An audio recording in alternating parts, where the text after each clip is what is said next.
इस बीच भारत का सांख्यिकी मंत्रालय शुक्रवार को जून तिमाही के जीडीपी आंकड़े जारी करेगा।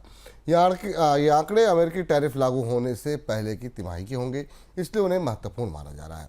बाजार का अनुमान यह है कि जून तिमाही में देश की जीडीपी की ग्रोथ 6.5% रह सकती है।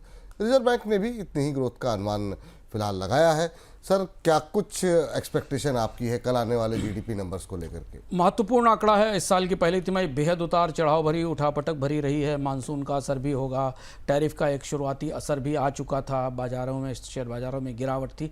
जो अनुमान हमारे सामने मिल रहे हैं, वास्तविक आंकड़े कल आएंगे, उस हिसाब से अगर आप एसबीआई का आंकड़ा देखें तो 6.8 से 7% है। आरबीआई से थोड़ा ज़्यादा, आरबीआई ने 6.5% माना था। इक्रा ने करीब 6.7% के आसपास का अनुमान दिया है। ये पहली तिमाही के अनुमान आपको थोड़े बढ़े हुए ऊंचे दिख रहे हैं, लेकिन पूरे साल के लिए जो विकास दर के अनुमान है वो 6.3 से 6.5% के आसपास ही है। तो अगर जून की तिमाही देखें तो यहाँ जो प्रमुख फैक्टर आएंगे वो महत्वपूर्ण है कि जो सबसे बड़ी ग्रोथ होगी वो सार्वजनिक क्षेत्र की पूंजी निवेश में होगी।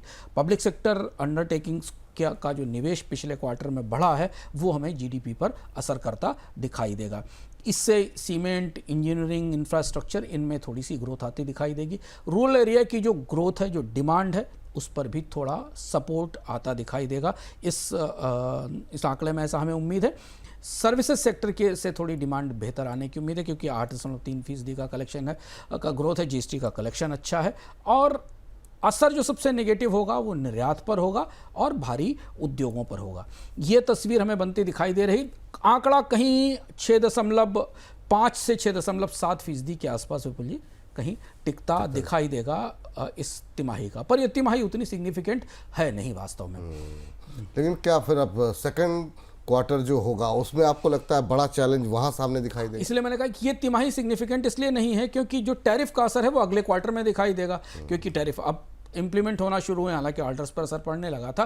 तो दूसरी तिमाही में हमें तेज डिप दिखाई दे सकता है, बड़ी गिरावट दिखाई देगी।